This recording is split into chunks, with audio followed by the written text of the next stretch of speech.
Hello, my name's Michelle and I'm here today to show you how to make sauerkraut, a quick and easy way without using any salt. If you would like the instructions, I will post them on the Reseed Centre website on the blog. That's reseed.net.au and I'll pop the link down below. So let's get started. Step one is gather organic or chemical-free cabbages and maybe other vegetables too. Herbs, spices. My cabbage is certified organic from the local fruit and veg store.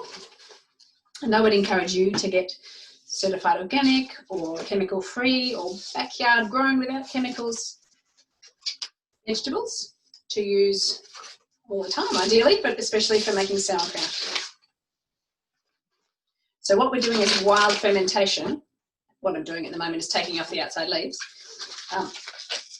And so the fermentation comes from the bacteria that are naturally living on the cabbage.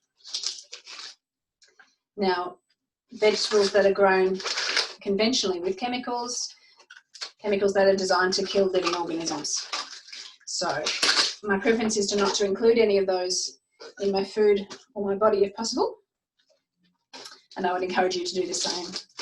You may find that you're also supporting local farmers and you're supporting farmers who are wanting to do a great job and leave the soil and the planet in a better condition than when they got it. Okay, so taking off the outer leaves, I've got a lovely organic cabbage. It's got a nice bit of weight in it, this one.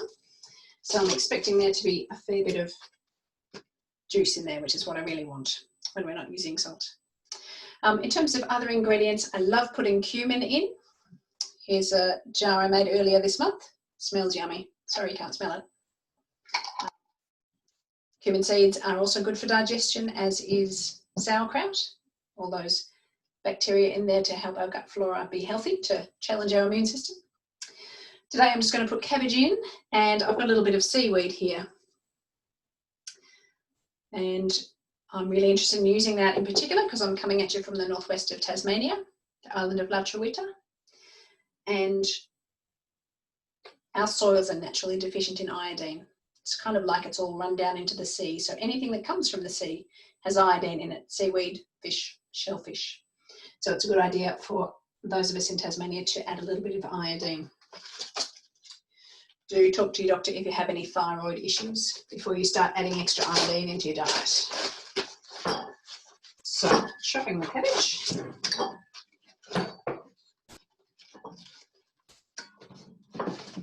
So I said this was a quick and easy way, and that's because I love making food from scratch for my family and for me. You may have seen my videos on making sourdough bread and making yogurt, so I make those things for my family all the time. But I want it to be really quick because there are so many things to do in this life. So the way I've come to most lately is I'm using my Thermomix today. Any kind of blender or machine that chops up will do the job. So I've just roughly chopped this into chunks. In theory, they're chunks that should fit through the hole of the lid here. I'm going to blend it up for a few seconds. Big noise. Make sure it goes on.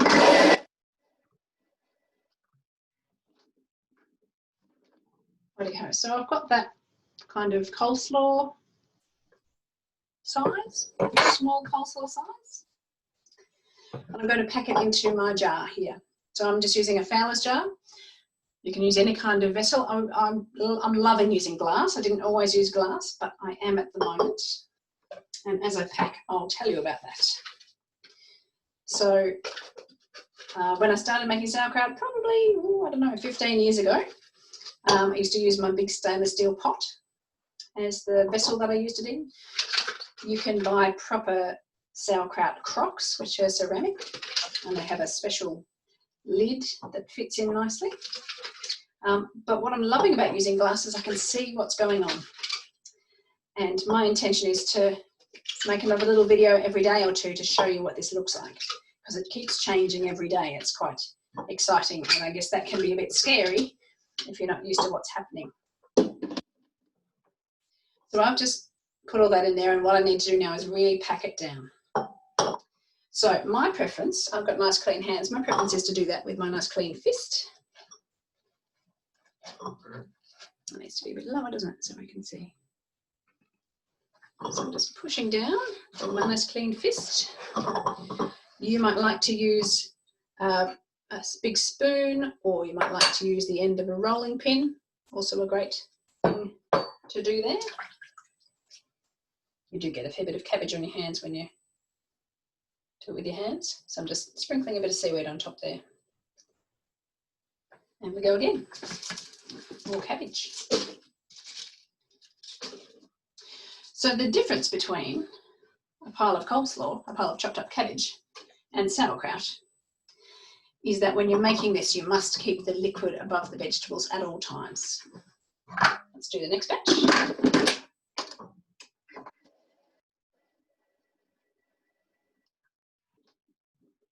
If you do choose to do this with a Thermomix, I'm going to do that for about 2 seconds then, 2-3 seconds, and it was a bit less than half full of chopped up cabbage.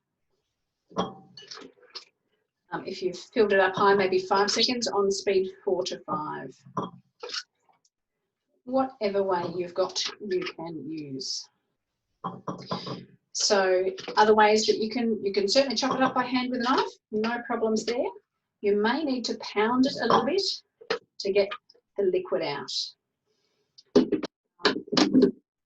So you could pound it with something like the rolling pin without the insides in. You could just kind of massage it with your hands. You could use an ordinary blender. Can you hear that squishy?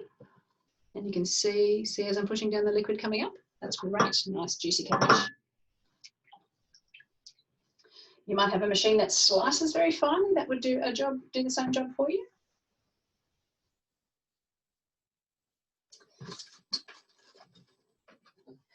So I'm choosing not to use salt because I know that there's plenty of sodium in the vegetables that I get.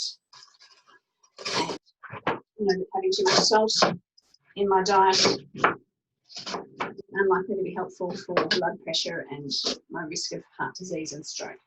And that's been big in my family, so I choose not to go there. I think it tastes really yummy without salt too.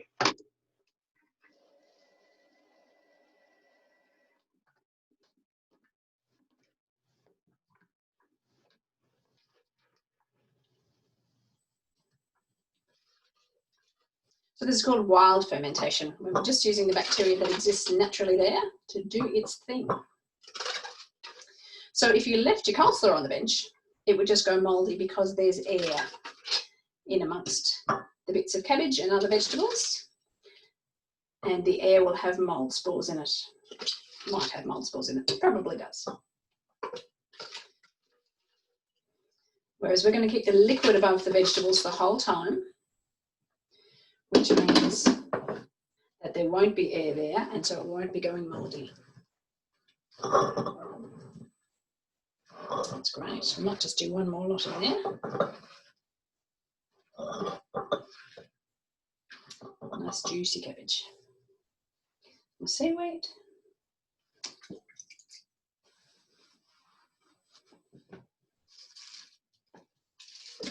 So when it gets to the top, you need to somehow weight down the cabbage. And I'm going to use a jar today.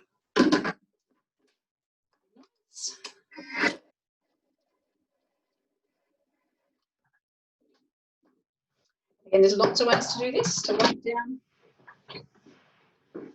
the vegetables. You might have a smooth river stone that you've boiled. You might have some grapes.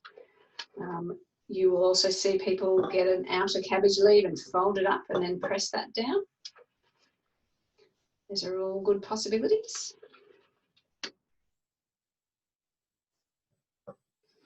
There we go, pull to the top.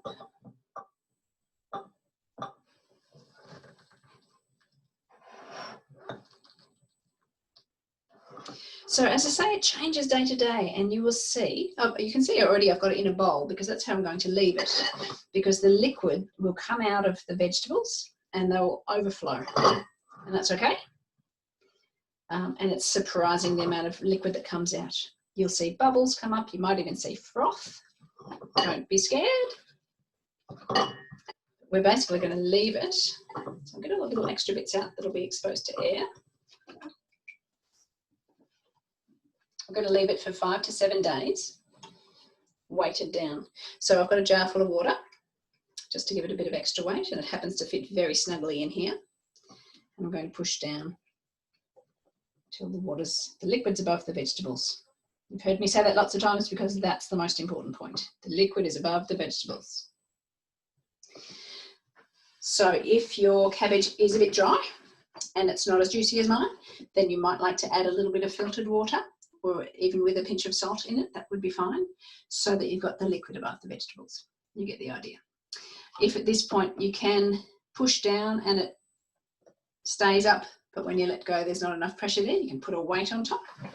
I've got something right here, like a weight from a barbell sort of weight, or you might have a heavy book, something else you can pop on there. But it won't be long, a matter of hours, a couple of hours, before the liquid is fine and I can remove the weight. So leave it somewhere where you can see it. And if you, again, you notice that the liquid is not above the vegetables, you need to put a bit of weight on it to make sure that it stays that way. So we're going to be wild fermenting this for 5 to 7 days, depends a bit on the temperature. You can taste it as you go and see when you like it. And when you like it, then pop it in a bottle. So I'll show you that process as we go in subsequent videos. I hope you've enjoyed this and happy making sauerkraut. Bye for now.